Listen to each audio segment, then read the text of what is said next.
All right, and we begin this hour with the big story on the continent. Mozambicans said to embark on an election that's almost certain to see the ruling party Frelimo maintain its half-century grip on power despite a stiff challenge from a charismatic newcomer.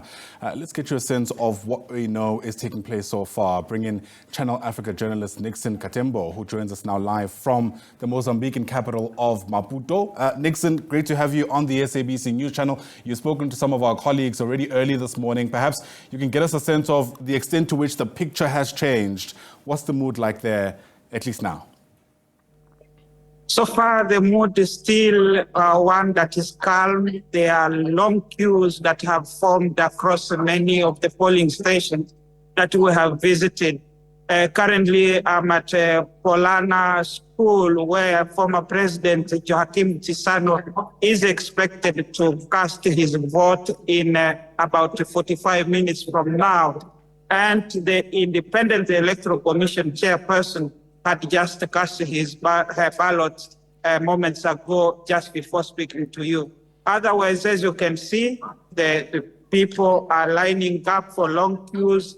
On the other side, across this school, there are about other 6 lines of people waiting to vote in these crucial elections. They did not get discouraged despite the rain that was raining earlier across Maputo. Did not stop them to come to the polling station to come and voice and exercise their democratic right, which is to vote today. Right. I see the general sentiment is that Frelimo is expected to maintain their grip on power. It's a party, of course, that is steeped in Mozambique's history. Perhaps for people who aren't following the history of Mozambique closely, you can get us a sense of what it is about the organization that seems to have continued resonating with people there.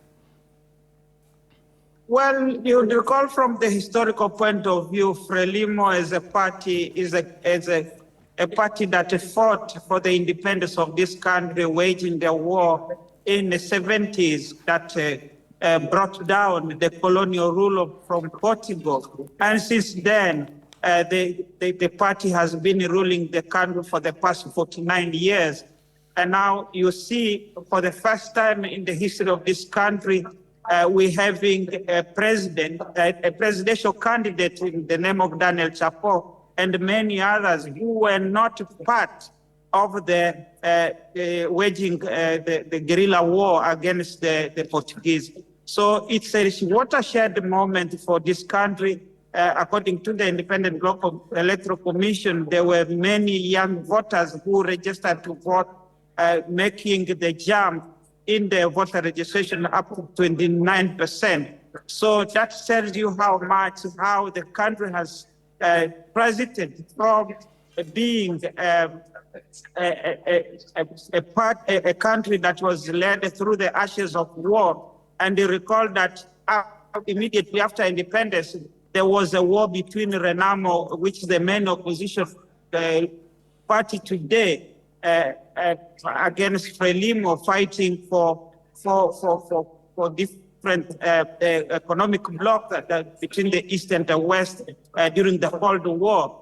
But both parties signed an agreement of reconciliation in 2019, leaving Mozambique with one of a democratic environment without any a war going on, except now for the situation in Cabo Delgado with the insurgents that emerged there on 4th of October 2017.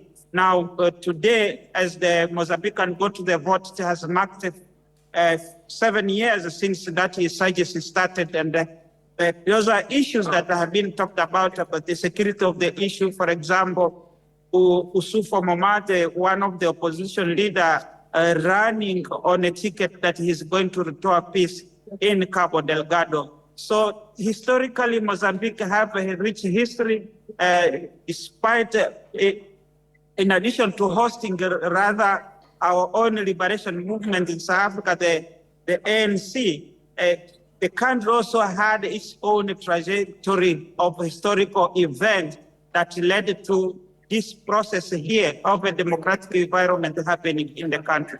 Absolutely. All right, we'll leave things there, at least for now.